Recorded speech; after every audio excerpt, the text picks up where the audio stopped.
Hari ini sambungan firman Tuhan saudaraku pada tanggal 1, di mana dikatakan kita harus memiliki visi ke depan.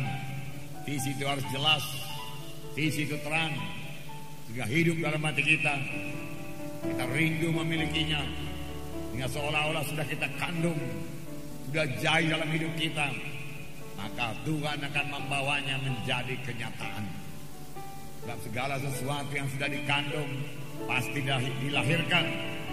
Seperti seorang ibu yang sudah mengandung, dia mesti melahirkan. Demikian kalau kita mengandung, saudaraku, janji-janji Tuhan di dalam hidup kita, yang berarti kita sangat merindukannya, dan kita percaya penuh jaya dalam hidup kita. Kita bayangkan siang dan malam, hidup dalam hati kita siang dan malam, maka Tuhan akan membawanya menjadi kenyataan. Karena ada kuasa dalam iman. Karena iman itu berdasar pada firman Tuhan. Itu sebabnya saudaraku, visi kita itu juga bukanlah ambisi pribadi kita. Bukan, saudaraku. Bukanlah ambisi pribadi kita untuk membesarkan diri. Bukan. Tetapi sebagaimana dikatakan firman Tuhan itu saudara, Roh Kuduslah yang memberikan penglihatan.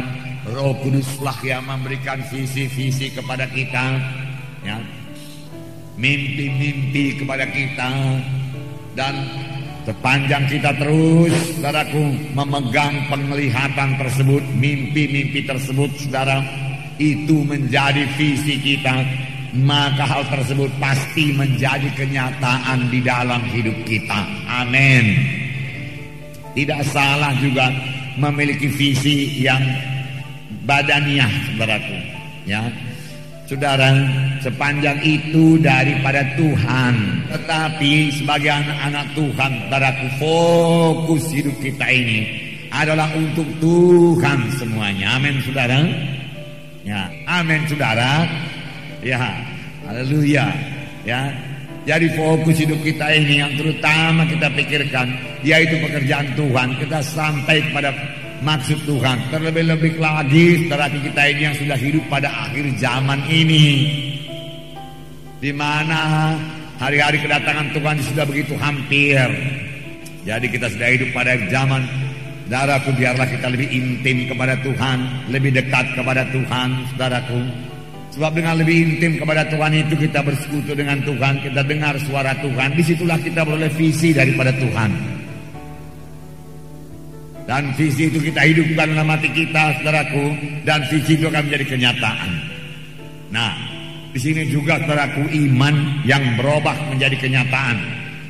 Iman yang menjadi kenyataan. Iman yang menjadi kenyataan. Sudah punya iman, saudaraku, biarlah menjadi kenyataan. Bagaimana jalannya? Sederhana saja, tidak sulit. Tidak ada yang sulit firman Tuhan ini sepanjang Roh Kudus menerangkannya kepada kita. Amin. Tetapi kalau Roh Kudus tidak membukakan rahasia firman Tuhan, sangatlah sulit dimengerti firman Tuhan ini.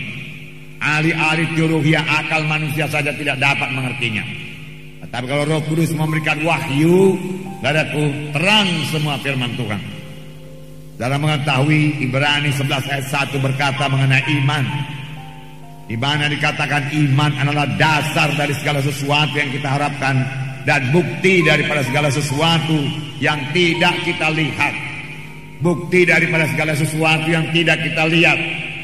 Jadi kalau yang namanya iman itu belum kita lihat secara badani, tapi maunya kita lihat secara rohani.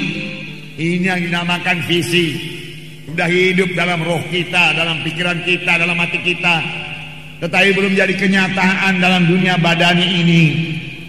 Misalnya seperti saya katakan semalam, tanggal 1, firman Tuhan berkata oleh Biluris, kamu sudah sembuh. Oh, aku sembuh, aku sembuh. Oh, pasti aku sembuh. Aku tidak jadi mati. Biluris menyembuhkan aku. Haleluya, haleluya. Tapi penyakit masih terasa, badan masih lemah. Bagaimana membawanya kepada kenyataan supaya badan ini kuat, penyakit itu hilang, supaya apa yang tidak dilihat itu menjadi kita lihat, ya. Supaya apa yang kita harapkan itu dasar dari segala sesuatu yang kita harapkan. Yang kita harapkan itu menjadi kenyataan. Jadi bagaimana merubah iman ini jadi kenyataan? Ya, harus jadi nyata. Untuk itu kita harus punya iman memang. Melalui iman itulah Tuhan bekerja. Itu sebabnya firman Tuhan berkata, tanpa iman mustahil orang berkenan kepada Allah. Berarti orang yang menghampiri Allah wajib percaya bahwa Allah itu ada, dan dia memberi pahala kepada orang yang sungguh-sungguh mencari dia, sungguh-sungguh percaya, sungguh-sungguh berpegang kepada firman-Nya.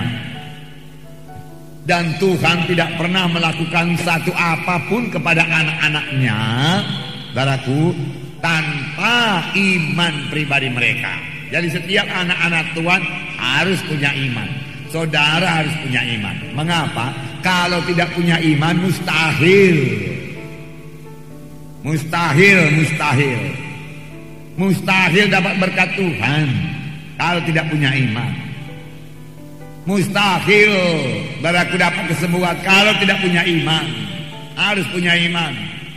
Oh, semalam Pak Munti berkata, tidak pun punya iman kalau karunia mujizat berlaku, saudaraku, ya, maka didoakan sembuh. Saudara barangkali yang tidak punya iman, hamba Tuhannya punya iman. Amin, saudara. Jadi harus ada iman, amin.